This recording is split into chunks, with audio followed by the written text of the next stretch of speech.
ಪರಮಾಣು ಸಂಗ್ರಹಿತ ಸ್ಥಳ ಕಿರಾನ ಬೆಟ್ಟಕ್ಕೆ ಮಿಸೈಲ್ ದಾಳಿ ಎಂದು ಪುಕಾರನ್ನ ಹಬ್ಬಿಸಿದ್ದು ಪರಮಾಣು ಸಂಗ್ರಹ ಸ್ಥಳಕ್ಕೆ ದಾಳಿ ನಡೆಸಿಲ್ಲ ಅಂತ ಭಾರತ ಸ್ಪಷ್ಟನೆಯನ್ನ ನೀಡಿದೆ.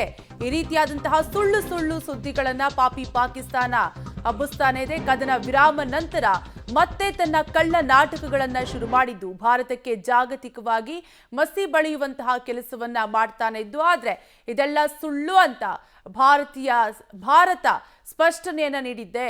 ಪಾಕಿಸ್ತಾನದಿಂದ ಕಳ್ಳ ನಾಟಕಗಳು ದಿನದಿಂದ ದಿನಕ್ಕೆ ಹೆಚ್ಚಾಗ್ತಾನೆ ಇದೆ. ಸುಳ್ಳು ಸುದ್ದಿಗಳನ್ನ ಪಾಕಿಸ್ತಾನ ಹಬ್ಬಿಸ್ತಾ ಇದೆ. ಹೀಗಾಗಿ ದೇಶದೊಳಗೆ ಪರಮಾಣು ಸೋರಿಕೆ ಬಗ್ಗೆ ಸುಳ್ಳು ಸನ್ನಿವೇಶವನ್ನ ಸೃಷ್ಟಿ ಮಾಡಿದ್ದು ಕಿರಾನ ಬೆಟ್ಟದಲ್ಲಿ ಪರಮಾಣು ಸೋರಿಕೆ ಬಗ್ಗೆ ಸುಳ್ಳು ಸಂದೇಶವನ್ನ ಹಬ್ಬಿಸಿದ್ದು ಕಿರಾನ ಬೆಟ್ಟಕ್ಕೆ ಮಿಸೈಲ್ ದಾಳಿ ಅಂತ ಪಾಕಿಸ್ತಾನ ಸುಳ್ಳು ಸುದ್ದಿಯನ್ನ ಹಬ್ಬಿಸಿದ್ದು. ಈಗ ಈ ವಿಚಾರಕ್ಕೆ ಪರಮಾಣು ಸಂಗ್ರಹ ಸ್ಥಳಕ್ಕೆ ದಾಳಿ ನಡೆಸಿಲ್ಲ ಅಂತ ಭಾರತ ಸ್ಪಷ್ಟನೆಯನ್ನ ನೀಡಿದೆ. ಒಟ್ಟಾರೆಯಾಗಿ ಪಾಕಿಸ್ತಾನ ಈ ರೀತಿಯಾದಂತಹ ನಾಟಕಗಳನ್ನ ಈ ರೀತಿ ಸುಳ್ಳುಗಳನ್ನ ಪದೇ ಪದೇ ಹೇಳ್ತಾನೆ ಬಂದಿದೆ. ಆದ್ರೆ ಇದಕ್ಕೆಲ್ಲ ಭಾರತ ಸ್ಪಷ್ಟನೆಯನ್ನ ನೀಡ್ತಾನೆ ಬಂದಿದೆ.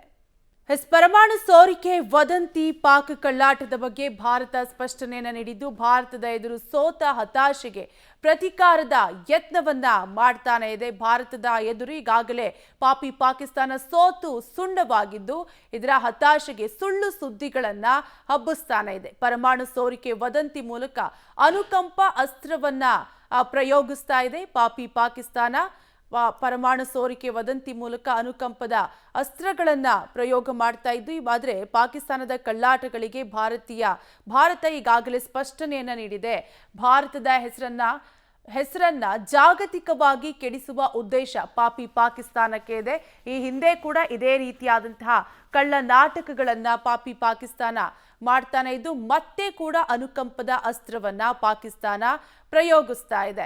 ಜಾಗತಿಕ ಮಟ್ಟದಲ್ಲಿ ಭಾರತದ ಹೆಸರನ್ನ ಕೆಡಿಸುವ ಕೆಲಸವನ್ನ ಹುನ್ನಾರವನ್ನ ಮಾಡ್ತಾ ಇದ್ದು ನೆರೆ ದೇಶಗಳು ಮತ್ತು IMFನಿಂದ ನಿಧಿ ಸಂಗ್ರಹಿಸುವ ಉದ್ದೇಶ ಪಾಕಿಸ್ತಾನಕ್ಕೆ ಇದೆ. ಹೀಗಾಗಿ ಈ ರೀತಿ ಸುಳ್ಳು ನಾಟಕಗಳನ್ನ ಮಾಡ್ತಾನೆ ಬಂದಿದ್ದು ಸುಳ್ಳು ಹೇಳಿಕೆಗಳನ್ನ ನೀಡ್ತಾನೆ ಇದ್ದು ನಿಧಿ ಸಂಗ್ರಹಣೆ ಮೂಲಕ ದೇಶದೊಳಗೆ ಭಯೋತ್ಪಾದನೆ ಪೋಷಣೆಯನ್ನ ಮಾಡುವ ಪ್ಲಾನ್ ಪಾಕಿಸ್ತಾನಕ್ಕೆ ಇದೆ. ಈಗಾಗಲೇ ಉಗ್ರರನ್ನ ಪಾಕಿಸ್ತಾನ ಪೋಷಣೆಯನ್ನ ಮಾಡ್ತಾ ಇದ್ದು ತನ್ನ ನಾಗರಿಕರ ಆಕ್ರೋಶದಿಂದ ಪಾರಾಗಲು ಈಗ ಪರಮಾಣು ನಾಟಕವನ್ನ ಪಾಕಿಸ್ತಾನ ಶುರು ಮಾಡಿದೆ. ಅಲ್ಲಿನ ಜನರೇ ಪಾಕಿಸ್ತಾನ ಮಾಡ್ತಿರುವಂತಹ ಆಟಾಟೋಪಕ್ಕೆ ಆಕ್ರೋಶವನ್ನ ವ್ಯಕ್ತಪಡಿಸ್ತಾ ಇದ್ದಾರೆ. ಹೀಗಾಗಿ ಅಲ್ಲಿನ ನಾಗರಿಕರ ಅನುಕಂಪವನ್ನ ಸಂಪಾದಿಸಲು ಈ ರೀತಿಯಾದಂತಹ ನಾಟಕವನ್ನ ಪಾಕಿಸ್ತಾನ ಶುರು ಮಾಡಿದೆ.